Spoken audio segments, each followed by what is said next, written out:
بنختار للقطط أحسن أكل وأحسن ألعاب، وبنجيب لهم أحسن حاجة كويسة على أساس إن إحنا بنحبهم.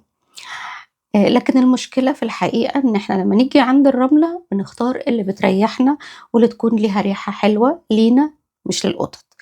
الحقيقة يا جماعة إن المشكلة فعلًا مشكلة سلوكية عند القطط اللي هو صندوق الرملة. السلسلة دي اسمها بنحبهم بس بنأذيهم من غير ما نحس. النهارده الفيديو ده هنتكلم عن صندوق الرملة. يالّا بينا نشوف في الفيديو إيه اللي هنشوفه عن صندوق الرملة والرملة اللي بنشتريها لقططنا، ويا ترى هي كويسة والّا لأ، والّا إيه المفيد لينا كمان مفيد ليهم عشان هم كمان يبقوا مبسوطين وإحنا كمان مبسوطين وما نضايقهمش ولا نتضايق. يالّا بينا نشوف. أهلًا بيكم مرة تاني، أنا ميرو ودي قناتي.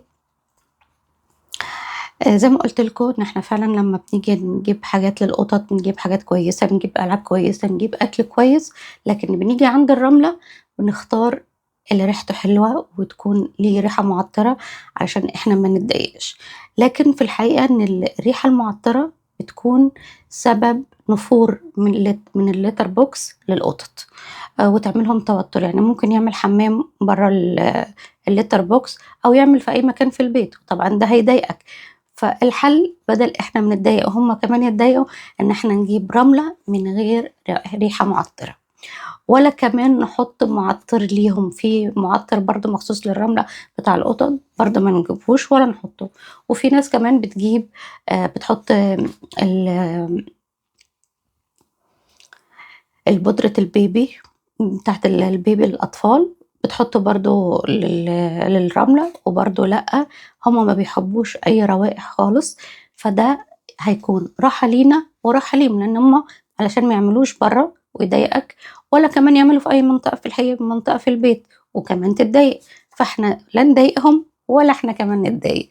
فالحل إن إحنا نجيب رملة عادية وتكون مريحة كمان للمخالب بتاعتهم لإن هُم بيفحروا في الرملة عشان يعملوا حمام، فعشان كمان ما تضايقش أو ما تأثّرش على المخالب بتاعتهم، تكون رملة جامدة وكده، تكون رملة كويسة خاصة للقطط، تكون هُم يعني تكون أنت شايف إن النوع ده كويس ما يضايقش المخالب بتاعتهم. طبعًا صندوق الرملة نمرة 2 ما يكونش مثلًا عندك 1 أو 2 قطط أو 3 وتجيب مثلًا صندوق رمل واحد. طبعًا ده ما ينفعش. يعني على الأقل مش هاقول لك إن كل قط ليه صندوق رملة، على الأقل مثلًا ما يكون عندك 3 قطط أو 4 أو كده، ممكن يكونوا 2 صندوق رملة 2.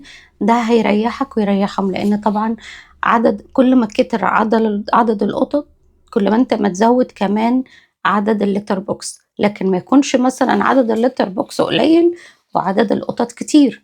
فلازم تجيب على قد عدد القطط اللي عندك تجيب litter box، لإن ده كمان هيريحهم وأنت كمان هترتاح، لإن هُم لمّا بيكون آآ ده هيكون ضغط عليهم، لإن أنت بتضغطهم. يا إما لو أنت مثلًا لقوا المكان مش نضيف أو مليان وأنت مثلًا كنت بتعمل حاجة ما أخدتش بالك، فهُم ده يا إما هيخلّيهم هُم ما يقدروش يحبسوا نفسهم ما يعملوش، وده طبعًا هيسبب مشاكل صحية للقطط، وفي نفس الوقت هيتعبوك أنت، أو إن هُم يعملوا في أي مكان تاني، وطبعًا ده هيضايقك. فالحل إن إحنا كل ما زاد عدد القطط يزيد عدد الlitter box.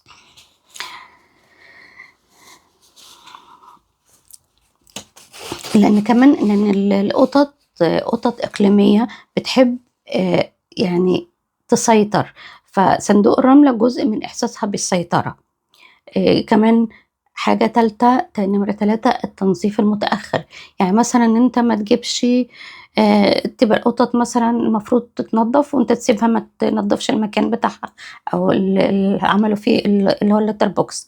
لأ، لازم تنضيف يومي ودوري، مش مثلًا مرة واحدة في اليوم، لأ، على حسب طبعًا عدد القطط اللي عندك.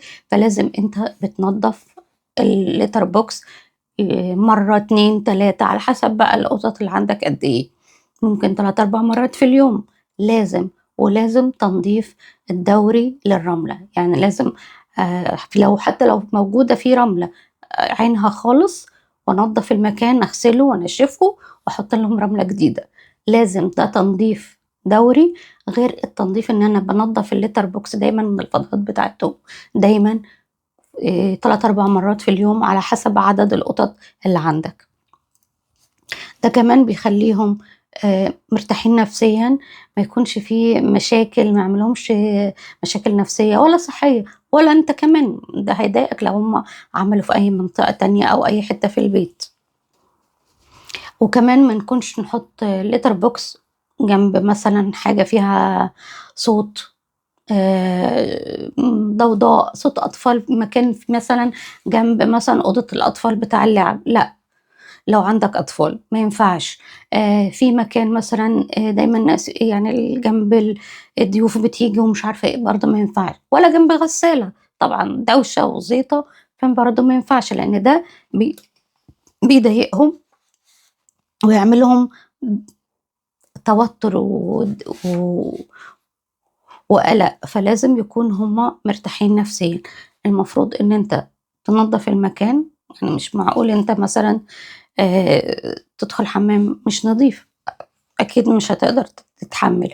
هما نفس الحاجة، القطط نظيفة جدا جدا، بتحب المكان يكون نظيف، فانت التنظيف يومي كتير على حسب القطط، وتنظيف دوري للرملة، وفي نفس الوقت ما يتحطش في مكان فيه دوشة أو زيطة أو جنب غسالة أو أي ضوضاء أيا كان. إن هما طبعا هيربط الزيطة والدوشة، أو مثلا صوت الغسالة بتعمل صوت وكده، فهيربط الخوف باللتر بوكس، مش هيعمل هناك، هيسيبه هيروح برضو يعمل في مكان تاني.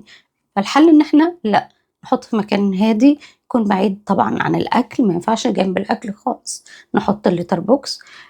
ما نحطش كمان جنب ضوضاء، ما ينفعش كمان جنب ما يكونش نظيف، ولا ننضفه، دايما لازم ننضفه. وعايزه اقول لك كمان ان هو القط مش بيعمل ده عشان يضايقك، او ان هو قط مش متعود او مش راضي يتعلم النظام، او انت تتضايق منه وتقول لا هو عمال انا بحاول معاه وهو مش، لا. هو بجد لما بيلاقي حاجات من اللي انا قلت عليها دي، سواء ضوضاء مش دوشه، او المكان مش نظيف ايا كان، طبعا هيعمل في اي مكان تاني.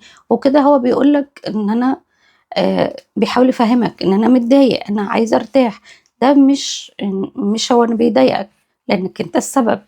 فالحب الحقيقي يا جماعه ان احنا مش بشكل الرمله او ريحه الرمله، الحب الحقيقي في ان احنا نكون سبب لراحتهم، ان احنا نريحهم، وكمان عشان انت تستريح وهم كمان يستريحوا، ان يعني تشوف راحته في اضعف لحظات ضعفه. ومن كل قلبي بتمنى لكم كل خير وسلام وحب. ولو الفيديو عجبك لايك وشير وسبسكرايب، وبتمنى لكم كل قلبي كل حب وسلام، وباي باي.